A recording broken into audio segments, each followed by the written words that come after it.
it can be very easy when we look at a good image when it comes to anything in life, not just fatherhood, like any areas of our lives, when it comes to finances, when it comes to parenting, when it comes to friendship, when we get given a picture of something that either we don't have, we haven't experienced, or something that seems too far out of reach for us, it can be very easy to sit back and go, well, that's not my reality, that's not what I have, and we can push it to the side. But what I want to invite you to do this morning, as we have a chat about fatherhood, is I want to have a look at what the image of a perfect father looks like. And I want to acknowledge up front, no one gets that. All right? No one hits that mark. And when we share today and we hear a couple of things from the dads, we're not up here because we get it right. We're just up here because we're doing our best to give it a shot and to live up to what God has given us as the image of what a good dad looks like. So, how do we know what a good father looks like? There's a story that Jesus tells in Luke chapter 15, which gives us the perfect picture of a perfect dad. Let me read it out to you. So the context is Jesus is telling some parables. He's telling some parables because people were looking at who Jesus was hanging out with and the fact that Jesus was eating with people they didn't think he should be eating with. So Jesus said, all right, time out. Let's have a talk about who should we be reaching out to? Who should we be hanging out with? And Jesus talks about the idea through the parable of the lost coin and the lost sheep by the fact that God, as our Heavenly Father, rejoices over the fact that people who are disconnected from Him relationally can be reconnected to Him. And then He tells this story about a father and a son. Jesus continued, there was a man who had 2 sons. The younger one said to his father, Father, give me my share of everything that's due to me because I want it right now. Traditionally, you'd wait until the person died to receive the inheritance. The son said, you know what? I'm young. I've still got a lot of time ahead of me. Give me what's due now so that we can get on with it.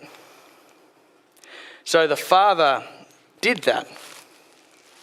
And not long after that, the younger son got together all that he had because dad said yes, which is shocking. And he set off for a distant land and squandered all the wealth in wild living.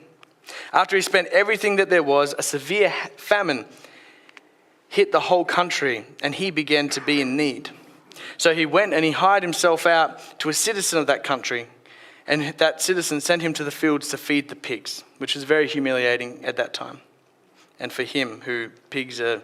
Don't do that.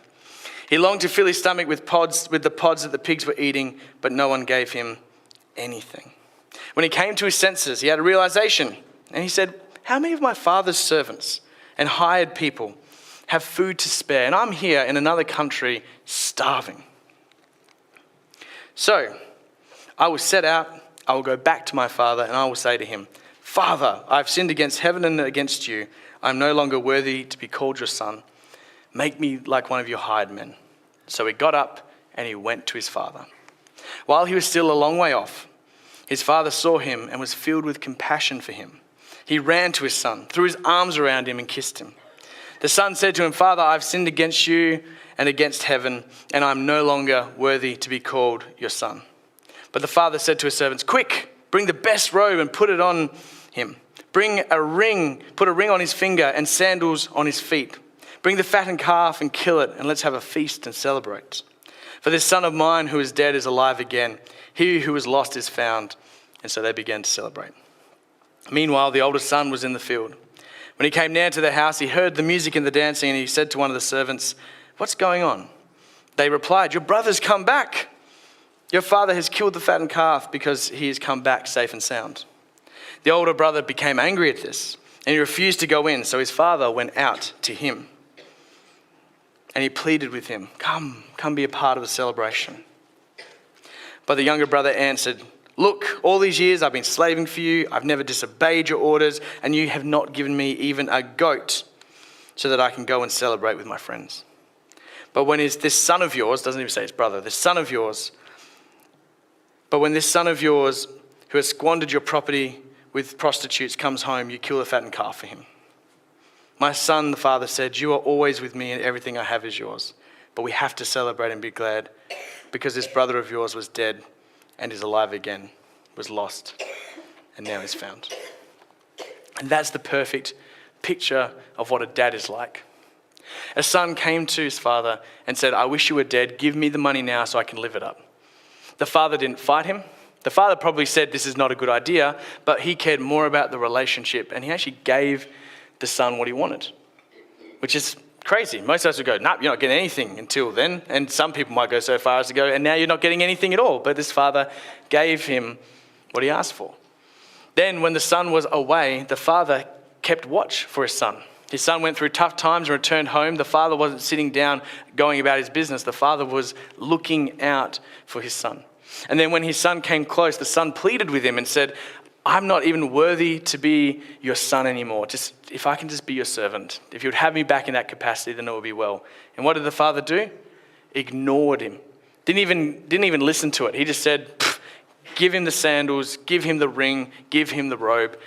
My son has come back home." But the father didn't stop there just showing love towards the son who had gone away. The father also showed love to the son who distanced himself because of what the father had decided to do. The father decided to reconcile with his son in such a huge way that the other son, the one who was always with him, looked at what happened and said, "That's not fair." And for those of you that have multiple children, how much does that happen? You show a little bit of grace to one of them and the other one comes back. That's not fair. Why do they get that when I didn't? And the father went to the oldest son and pleaded with him and said, "Please come and be inside with us because you've always been with me. I'm celebrating this son because he's returned, but I always celebrate the fact that you're with me." And this picture that Jesus gives us is that our Heavenly Father who put the world together is on the lookout for people who are disconnected from him, who are welcoming those who want to come back into relationship with him. And for those of us who say, we go to church every week, we believe in Jesus, even when our hearts turn hard towards other people, he still reaches out to us because he wants the family to be together. That is the picture of a perfect father. But that's not what every one of us gets when we get born on this earth. So what we do is we stand in that gap between the ideal of what a father should be and the real with what we have.